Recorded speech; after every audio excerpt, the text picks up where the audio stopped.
નમસ્કાર. M Ed semester 1ના અભ્યાસક્રમમાં આપનું સ્વાગત છે. આજનો આપણો વિષય છે સંશોધનના મૂળભૂત સિદ્ધાંતો.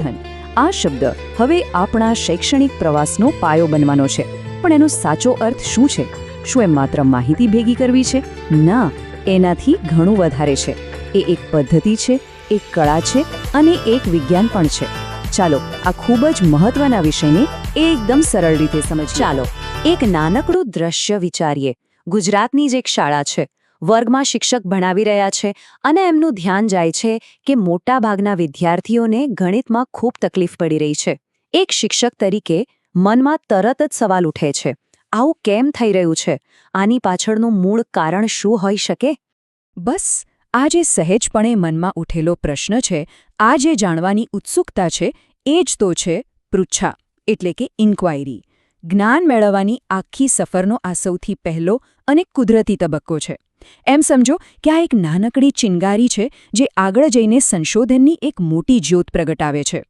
તો આપણી આજની આ ચર્ચા કેવી રીતે આગળ વધશે? સૌથી પહેલાં આપણે પૃચ્છાની એ નાનકડી ચિનગારીને સમજીશું. પછી જોઈશું કે પૃચ્છા અને સંશોધનમાં શું ફેર છે.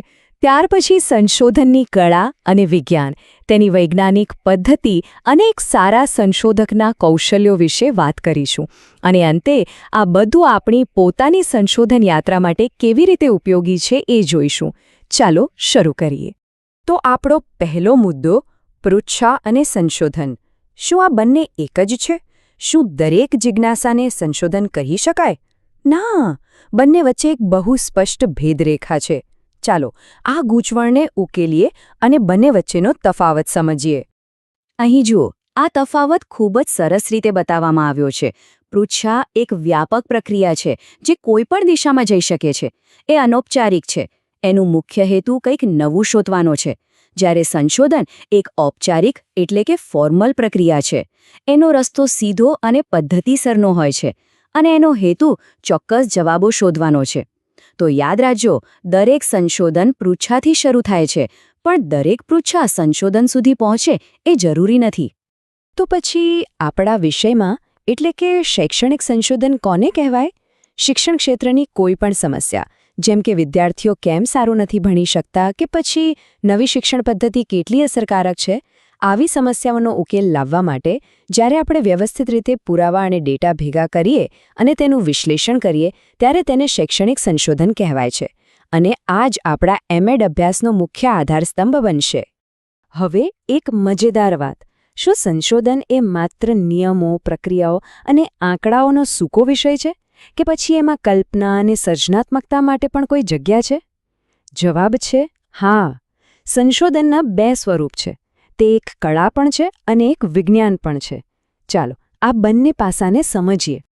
સંશોધન ક્ષેત્રના જાણીતા નિષ્ણાત CR કોઠારી કેટલી સરસ વાત કહે છે. સંશોધન એ વૈજ્ઞાનિક તપાસની એક કળા છે. આ વાક્યનો અર્થ બહુ ઊંડો છે. એ કહે છે કે માત્ર પદ્ધતિઓનું જ્ઞાન હોવું પૂરતું નથી. એ પદ્ધતિઓને ક્યારે, ક્યાં અને કેવી રીતે વાપરવી એ સમજવા માટે કૌશલ્ય, અંતઃસ્ફુરણા અને એક સર્જનાત્મક દૃષ્ટિની પણ જરૂર પડે છે. તો સંશોધનનું વિજ્ઞાન પાસું શું છે? એ આ ગુણધર્મો પર આધારિત છે. તે પદ્ધતિસર છે, એટલે કે એના ચોક્કસ પગલાં હોય છે. તે નિયંત્રિત છે, જેમાં આપણે પરિબળોને કાબૂમાં રાખીને અભ્યાસ કરીએ છીએ. તે અનુભવજન્ય છે, મતલબ કે તે વાસ્તવિક પુરાવા પર આધારિત છે, ખાલી વિચારો પર નહીં. અને સૌથી મહત્વનું, તે તાર્કિક અને ચકાસણી પાત્ર છે. અને સંશોધનની કળા શું છે? એ સંશોધકની પોતાની અંદર રહેલી છે. એ છે જિજ્ઞાસા, જે નવા પ્રશ્નો પૂછવા પ્રેરે છે. કોઈ સમસ્યાને નવા દૃષ્ટિકોણથી જોવા માટે રચનાત્મકતાની જરૂર પડે છે. ક્યારેક ડેટા જે નથી કહી શકતો એ સમજવા માટે અંતઃસ્ફુરણા કામ આવે છે. અને આ બધાના પાયામાં છે બૌદ્ધિક પ્રામાણિકતા, એટલે કે કોઈ પણ પૂર્વગ્રહ વગર સત્ય શોધવાનો પ્રયત્ન.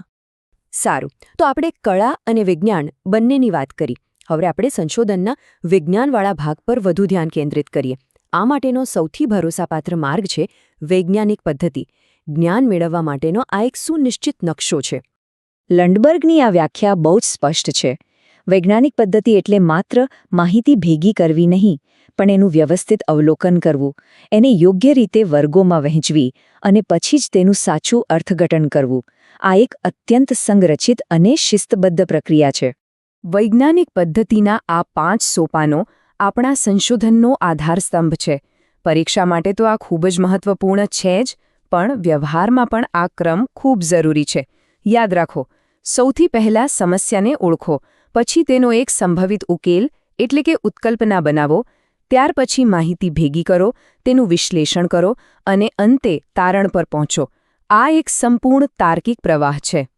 ઉત્કલ્પના કે હાઇપોથેસિસ આ શબ્દથી ગભરાવાની બિલકુલ જરૂર નથી. એનો સાદો અર્થ છે સમસ્યાનો એક સંભવિત, ચકાસી શકાય એવો જવાબ.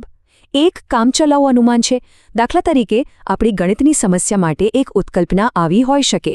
ડિજિટલ લર્નિંગ ટૂલ્સનો ઉપયોગ કરવાથી વિદ્યાર્થીઓના ગણિતના પરિણામો સુધરી શકે છે. હવે આપણું સંશોધન આ વિધાનને સાચું કે ખોટું સાબિત કરવાનો પ્રયત્ન કરશે. સંશોધન કરવું એ માત્ર એક પ્રક્રિયા નથી, તે એક કૌશલ્ય છે. તો એક સારો સંશોધક બનવા માટે કેવા ગુણો અને કૌશલ્યો જરૂરી છે? સારી વાત એ છે કે આ બધું જ એમએડના અભ્યાસક્રમ દરમિયાન શીખવા અને વિકાસવામાં આવે છે. એક સફળ સંશોધક તરીકે આ ગુણો કેળવવા ખૂબ જરૂરી છે. પહેલું, નિષ્પક્ષ અને ખુલ્લું મન, જેથી પૂર્વગ્રહોથી બચી શકાય. બીજું, તીક્ષ્ણ નિરીક્ષણ શક્તિ, જેથી મહત્વની વિગતો નજર બહાર ન જાય. ત્રીજું, વિશ્લેષણાત્મક વિચાર, જેથી માહિતીનું ઊંડાણપૂર્વક અર્થઘટન કરી શકાય. અને આ બધાની સાથે બૌદ્ધિક પ્રામાણિકતા અને સંશોધન પદ્ધતિઓનું જ્ઞાન. તો આપણે આખી ચર્ચાના અંતિમ તબક્કામાં આવી પહોંચ્યા છીએ. ચાલો, અત્યાર સુધી આપણે જે કંઈ પણ શીખ્યા તેનો એક નાનકડો સારાંશ જોઈએ અને આપણી પોતાની સંશોધન યાત્રા માટે આગળનો માર્ગ નક્કી કરીએ. આ સમગ્ર ચર્ચાનો સાર જો એક જ વાક્યમાં કહેવો હોય તો એ આ છે: સંશોધન એ જિજ્ઞાસાથી શરૂ થાય છે, એક પદ્ધતિસરના માર્ગ પર આગળ વધે છે અને અંતે જ્ઞાનરૂપી પરિણામ આપે છે. એ જિજ્ઞાસાને શિસ્ત સાથે જોડીને નવું જ્ઞાન સર્જન કરવાની એક શક્તિશાળી પ્રક્રિયા છે. અને હવે અંતિમ પ્રશ્ન, જેનો જવાબ દરેકે પોતાની અંદર શોધવાનો છે. આપણી આસપાસના શૈક્ષણિક જગતમાં નજર કરો. ગુજરાતના શિક્ષણ ક્ષેત્રની એવી કઈ સમસ્યા છે જે ધ્યાન ખેંચે છે? એવું શું છે જેના મૂળ સુધી પહોંચવાની ઈચ્છા થાય છે? બસ એ સવાલને, એ પૃચ્છાને પકડી લો, કારણ કે ત્યાંથી જ એક સાર્થક સંશોધન યાત્રાનો પ્રારંભ થશે.